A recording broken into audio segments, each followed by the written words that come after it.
Assalamualaikum warahmatullahi wabarakatuh. Perkenalkan, eh, nama saya Ahmad Insan Kamil dengan NIM 444 3230 128. Nah, saya dari kelas semester 5, Prodi Ilmu Perikanan. Di sini saya ingin menjelaskan tentang rekayasa genetika aquaculture dalam eh, budidaya perikanan. Nah, eh, apa sih pengertian rekayasa genetika dalam aquaculture? Nah, rekayasa genetika adalah teknik yang digunakan untuk memodifikasi gen suatu organisme dengan cara menambahkan eh, atau menghapus dan mengubah gen tertentu. Dalam konteks aquaculture, teknik ini dapat diterapkan untuk meningkatkan kualitas dan produktivitas ikan budidaya. Nah, tujuannya ini adalah eh, untuk yang pertama ialah peningkatan pertumbuhan. Nah, dari maksud yang eh, peningkatan pertumbuhan ini adalah memodifikasi gen yang mengontrol hormon pertumbuhan yang dapat mempercepat laju pertumbuhan ikan. Nah, contohnya pada ikan salmon yang transgenik yang dimodifikasi untuk memproduksi hormon pertumbuhan secara terus-menerus. Kedua, itu untuk membantu ketahanan penyakit pada ikan. Nah, di sini mengidentifikasi gen yang memberikan ketahanan terhadap penyakit tertentu dan mengintegrasikannya ke dalam populasi ikan. Nah, hal ini untuk mengurangi kematian akibat penyakit yang sering terjadi dalam budaya perikanan. Yang ketiga ada efisiensi pakan, yaitu mengubah gen yang berperan dalam metabolisme pakan sehingga ikan dapat memanfaatkan pakan lebih efisien dan juga mengurangi biaya operasional dan dampak pada lingkungan. Terus juga ada kualitas produk, yaitu meningkatkan sifat-sifat daging ikan seperti rasa, tekstur, dan kandungan nutrisi di dalamnya melalui pemilihan gen yang sesuai. Nah, dan juga yang terakhir adalah ada pengelolaan populasi, yaitu mempertahankan keragaman genetik dan mencegah inbreeding dengan mengintroduksikan variasi genetik yang baru. Nah, yang ketiga itu selanjutnya teknik dalam rekayasa genetika ini. Yang pertama ada transgenik, terus ada CRISPR Cas9, terus ada pemulihan genetik. Apa sih yang dimaksud dengan transgenesis atau transgenik?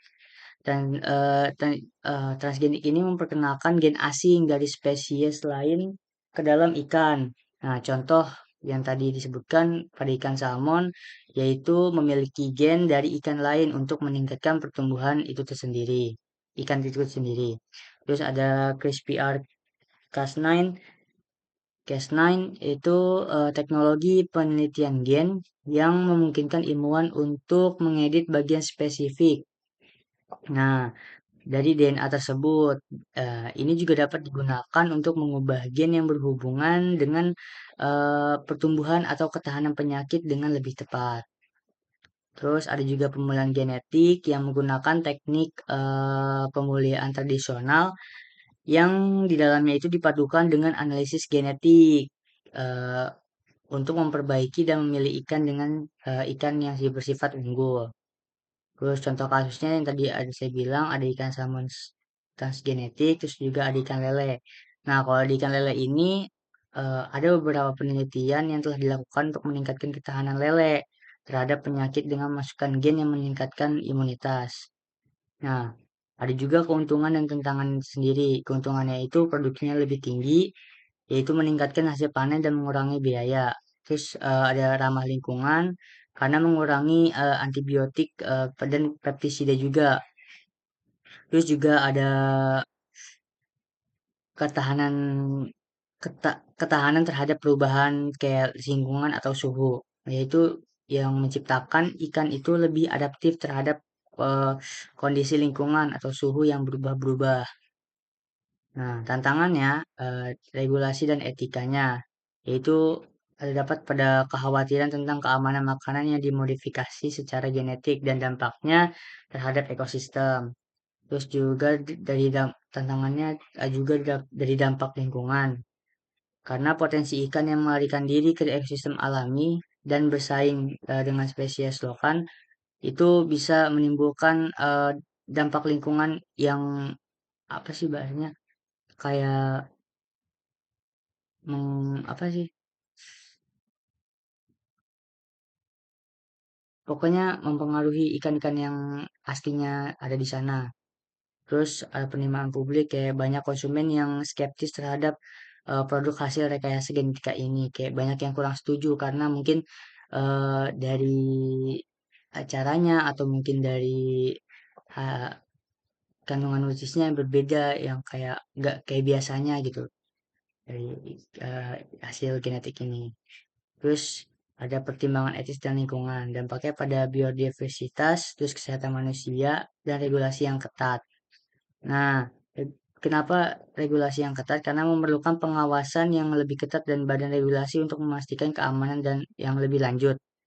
Terus kesimpulannya, rekayasa genetika ini dalam aquaculture memiliki potensi besar untuk meningkatkan produksi dan ketahanan ikan, tetapi juga menuntut perhatian terhadap aspek etika, keamanan, dan lingkungan. Penelitian yang berkelanjutan dan dialog dengan masyarakat serta pemangku kepentingan sangat penting yang dimana untuk memaksimalkan manfaat teknologi ini sambil meminimalkan risiko yang besar. Mungkin itu saja dari saya apa penjelasan tentang rekayasa genetik ikan. Semoga bermanfaat. Wassalamualaikum warahmatullahi wabarakatuh.